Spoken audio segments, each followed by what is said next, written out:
The Toronto Raptors were forced to take on the Sacramento Kings without OG Anunoby and Norman Powell due to injuries, and they fall short by 2 points. But the score does not quite tell the tale of this game, as the Raptors seriously struggled for 36 minutes and their late game comeback just falls short. But what went wrong for the Raptors in this very winnable game? Let's get into it.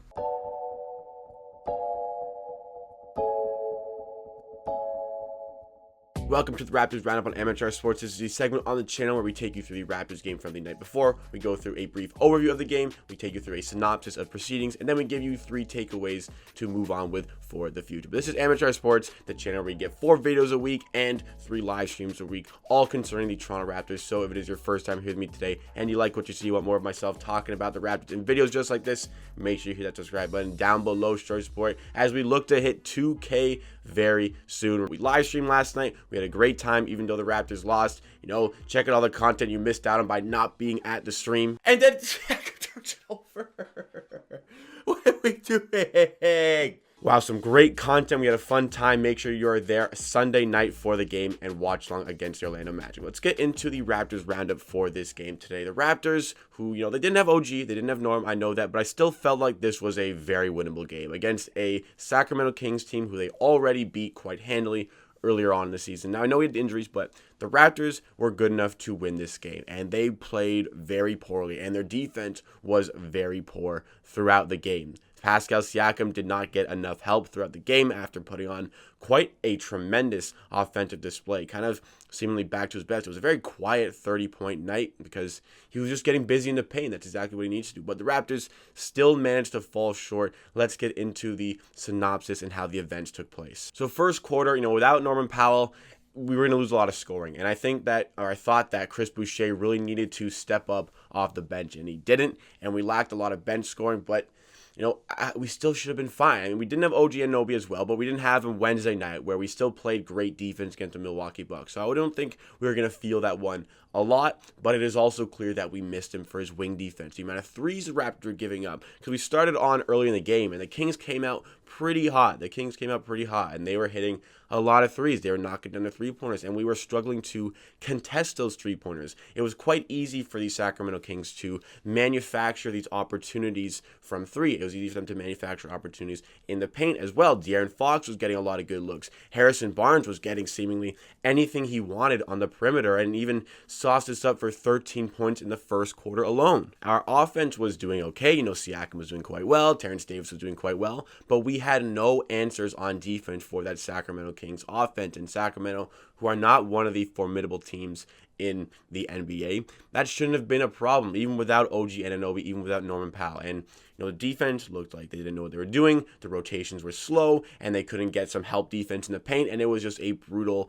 game to watch, and it all started in the first quarter. The Raptors found themselves down by quite a substantial margin, even early on the game by 12 points, but plenty of basketball to go. Second quarter, and our only bright spots remain Siakam and Terrence Davis, who cannot get really any help. Terrence Davis started this one in the absences of OG Anunoby and Norman Powell, but they couldn't get any help. The Kings continued to get whatever they wanted on offense, and the Raptors couldn't keep up with them on the other end. Kyle Lowry was struggling. He wasn't hitting his shots again. This is the third straight game coming back from that injury. Fred VanVleet was also not really chipping in as much as you would have liked from a guy who's trying to make an all-star push right now. And this kind of further pushes the narrative that Norman Powell should be a starter on this team, because the 2 point guards, again, haven't quite performed together that admirably. But in other situations, we've seen Norman Powell really thrive with only one other point guard on the court with him. So it just fuels this thing that Norman Powell should be the starting shooting guard, and somebody like Fred VanVleet should be coming off the bench for the Raptors. Another one of our bright spots in this quarter is Yuta Watanabe, who's playing quite well again, you know, hitting threes, playing great defense. I think the Raptors seriously would have struggled even more without him on the court. He was an important figure for the Raptors to keep this lead somewhat manageable, but still, Siakam's not getting enough help on offense, and we go into halftime down by 10 points. But this game is not over. There's still plenty of opportunities for the Raptors to come back. It is going to be essential for them to have come out of halftime, come out the gates hot, and try to get back in this game. But as we move into the third quarter of the game, we see the Kings come out. They come out lights out. They come out to kill right from the gate in the third quarter. They were knocking down shots. Buddy Hield seemingly couldn't miss. Halliburton was hitting a lot of shots. Corey Joseph, the former Raptor, had a great quarter, and the Kings continued to pile it on the Raptors, who every time it seemed like they built any sort of momentum with a layup on the other end or a dunk on the other end, the Kings would just hit a big three to shut them up on the other end and maintain this huge lead that they have manufactured throughout the game. The Raptors still are struggling to figure out that Kings offense. The Raptors still can't play good defense. The rotations are super slow. It seems like every extra pass there is a wide open Sacramento Kings player to knock down a three. And if they missed a three, it seemed like they were getting so many offensive rebounds in the paint, and we were struggling to contain Hassan Whiteside, and Baines wasn't getting a ton of time in the second half. And, since we were struggling so much on the interior playing defense and getting rebounds, I was wondering why Aaron Baines wasn't getting more minutes. But then eventually, finally, Nick Nurse decided to put him in after it took way too long for him to call a timeout. It took way too long for him to figure out that Hassan Whiteside could not be stopped without Aaron Baines on the floor. And the Raptors put themselves in an even bigger hole, and they were down by 13 after 3 quarters. Siakam had 29 points at this stage of the game and was just getting nothing from his teammates. Terrence Davis didn't get a ton of minutes in this third quarter, despite having a great first half, and then didn't play at all in the fourth quarter, which was very confusing to me because he was actually playing well. This was probably one of his better games in the season.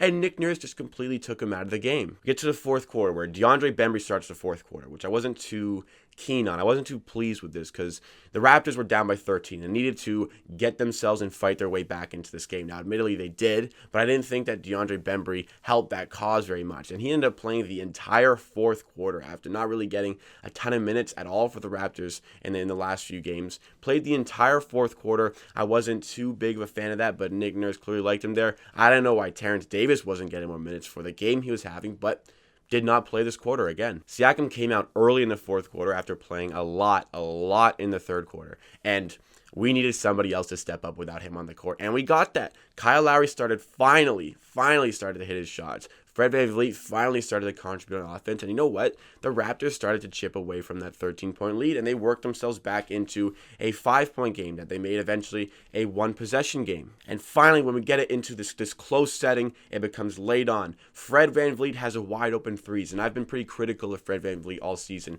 for not being able to hit the big shots in the fourth quarter, and that rang true again. Misses another wide-open three-pointer. But we get the offensive rebound. It moves out to Kyle Lowry for another wide open three, and we can't hit that either. We were right there after playing so poorly throughout the game. We were right there in the game, and we miss. Our main guys missed 2 back-to-back wide open threes to just really get us in this game, and the Kings go the other way. They start hitting the free throws, but even regardless of that, the Raptors still have the opportunity in a 1-possession game. The Raptors still have their opportunity because of 2 missed free throws by Hassan Whiteside. We go to the other end. DeAndre Bembry is on the court, who is usually a good defensive stopper, really made a mistake on a De'Aaron Fox layup, gives him a foul, puts him at the line just to ice the game. The Kings are hitting their free throws down the stretch. The Raptors can't quite claw back in the game. And when there was just that little bit of hope left, Kyle Lowry gets his second technical of the game, gets ejected, and gives the Kings the extra free throw to really ice this game. Kyle Lowry got 2 technicals in this game. Nick Nurse as well got a technical in this game, all called by the exact same official, which was a little bit peculiar to see, but the Raptors still fall in this one, and after this great fourth quarter comeback, it was too late. And you can't play like that for the first 36 minutes of a game and expect to still be able to win a basketball game. They were right there and had their opportunities to win this game, but they needed a stronger performance and ultimately deserved to lose this one. So let's move into the 3 takeaways of this game. The first key takeaway is that the defense that has looked good over the last couple of weeks just disappeared in this one. And the players looked absolutely lost on defense. When they were trying to get out there to contest 3-point shots, it was just non-existent. There was nobody there. And if there finally was somebody who closed out, they were biting on pump fakes too easily. The Kings were manufacturing opportunities in the paint way too easily. And even when they missed their threes, the wide open threes that we were giving them, it seemed like they were hauling in a ton of offensive rebounds. It was just not enough structure for a Raptors team on defense. It afforded the Kings way too many good opportunities opportunities. Yeah, sure, the Kings shot lights out in this game, but also you got to adjust to that, and you got to get out there and close out on those 3-pointers, and the Raptors failed to do that for the majority of this game. Second key takeaway is that the decision making on offense was very suspect to say the least. The Raptors turned the ball over way too often. They took early shots in the shot clock that were really contested, which was just not beneficial to the Raptors wanting to chip away. You know, they really needed good sets after their offense was struggling in the third quarter, but they were just continuously just chucking up dumb shots in the mid-range, dumb early shots, deep 3-point shots, and super frustrating as a Raptors fan to see this team who has so much talent really not meet the potential that they can easily hit. They can easily hit because this is not a great Sacramento Kings team, but the Raptors still could not manufacture enough good opportunities for themselves. The third key takeaway is this is a 48-minute game, and usually the Raptors